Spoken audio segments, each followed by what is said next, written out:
Hello YouTube. This is a video response to Agent of Dallas God in Japan tag in which he asks 5 questions. The first question is, do you believe in the God of the Bible? In short, no. I don't believe that Yahweh exists. I don't believe that the Holy Spirit exists, and I believe that Jesus has been dead for 2,000 years. And I don't believe that the authors of the writings which became the Bible had any univocal or transcendent knowledge of a God, if one exists at all. The second question is, do you believe that everything that happens does so according to God's purpose? I don't know. And I also don't know how anyone can claim to have knowledge beyond certainty on this question. You know, I don't know if the universe is just one big Rube Goldberg machine to this God, if one exists. And I don't know if this God has a plan which is not specifically humanistic in focus. That tends to be an assumption, particularly by the authors of the writings which became the Bible. The third question is, do you believe that the earthquake and tsunami that hit Japan were part of God's overall plan for the world? I don't know. And I don't think that anybody can know for certain either.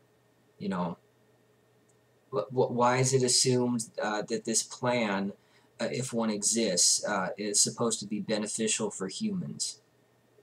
I don't know why.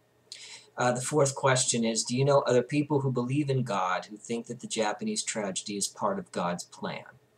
I know people who are going to think that the earthquake and the tsunami were decreed in eternity past according to God's good pleasure, and that he received glory from these things.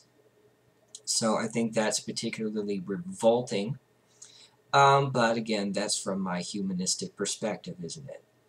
The fifth question is, do you think these are loaded questions, and if so, why? Yes, I think that questions 2 and 3 are loaded because they're based upon an assumption.